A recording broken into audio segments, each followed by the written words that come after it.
ಕಲಬುರಗಿ ಮತ್ತು ಜೋರ್ಗಿ ಹೋಗುವ ಹೆದ್ದಾರಿಯಲ್ಲಿ ಸಂಗಾವಿ ಬ್ರಿಡ್ಜ್ ಸಂಪೂರ್ಣ ಜಲಾವೃತಗೊಂಡಿದೆ. ಇದರಿಂದ ವಾಹನ ಸಂಚಾರ ಸ್ಥಗಿತವಾಗಿದೆ. ಹೀಗಾಗಿ ವಾಹನ ಸವಾರರು ಪರದಾಡುವ ಸ್ಥಿತಿ ನಿರ್ಮಾಣವಾಗಿದೆ.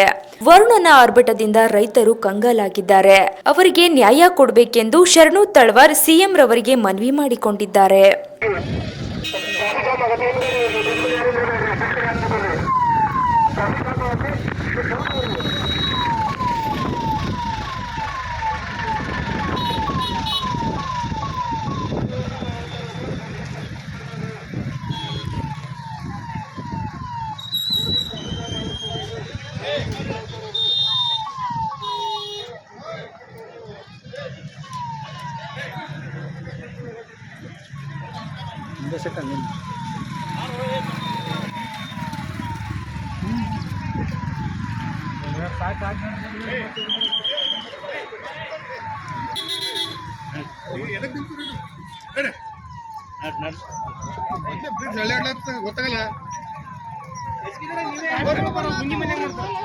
ಸೆಕೆಂಡ್ ಆಯ್ತು ಒಂದು ವಿಡಿಯೋ ಮಾಡ್ಕೊಳತ್ತೀನಿ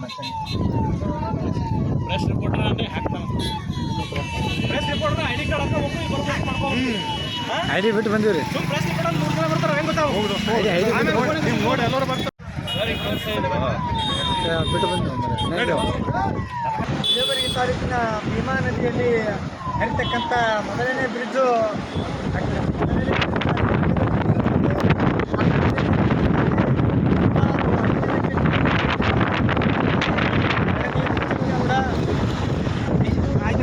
ಮೇಲೆ ನೀರಿನ ರಭಸಕ್ಕೆ ಭೀಮಾ ನದಿ ಕೊಚ್ಚಿ ಹೋಗಿರುತ್ತದೆ. ಸುತ್ತಮುತ್ತಲಿನ ಮನೆಗಳೆಲ್ಲ ನಾಶವಾಗಿರ್ತವೆ. ಅದೇ ರೀತಿ ಇಲ್ಲಿನ ಎಲ್ಲ ಜವರಿ ತಾಲೂಕಿನ ಅಧಿಕಾರಿಗಳಾಗಿರ್ಬೋದು ಮತ್ತು ಶಾಸಕರಾಗಿರ್ಬೋದು ಜನರ ಕಡೆ ಗಮನ ಹರಿಸಬೇಕಂತೇಳಿ ತಮ್ಮಲ್ಲಿ ವಿನಂತಿ ಕೇಳುತ್ತಾ, ಅದೇ ರೀತಿ ಈ ನೀರಿನ ಪ್ರಭಾವ ಇನ್ನೂ ಹೆಚ್ಚಿಗಿಂತ ಆಗ್ತಾ ಇದೆ. ಆ ಭಾಗದ 1,50,5 ಲಕ್ಷ TMC ನೀರನ್ನು ಇನ್ನು ಹೆಚ್ಚಿಗೆ ಬರ್ತಕ್ಕಂಥ ಒಂದು ಭರವಸೆಯನ್ನು ಕೊಟ್ಟಿದ್ದಾರೆ. ಆದರೂ ಈಗಾಗಲೇ ಈ ಭೀಮಾ ನದಿಗೆ ನೀರಿಗೆ ಕೊಚ್ಚಿ 5 ಲಕ್ಷ TMC ನೀರನ್ನು ಬಿಡುಗಡೆ ಆಗಿರ್ತದೆ. ಈ ನೀರಿನ ರಭಸಕ್ಕೆ ಈ ಭಾಗದ ಜನರೆಲ್ಲ ರೈತರು ಬೆಳೆ ಹಾನಿಯಾಗಿರ್ತವೆ.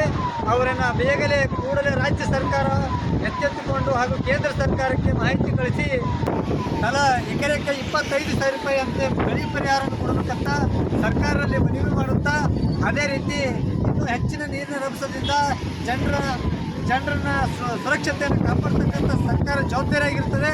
ಅದಕ್ಕೆ ಸರ್ಕಾರವನ್ನು ಬೇಗನೆ ಎಚ್ಚೆತ್ತುಕೊಂಡು ಇನ್ನು ರೈತರಿಗೆ ಸುತ್ತಮುತ್ತಲ ಮನೆಗಳಲ್ಲಿ ಬೇರೆ ಕಡೆ ಸ್ಥಳಾಂತರಗೊಳಿಸಬೇಕೆಂದು ವಿನಂತಿಕೊಳ್ಳುತ್ತೇವೆ.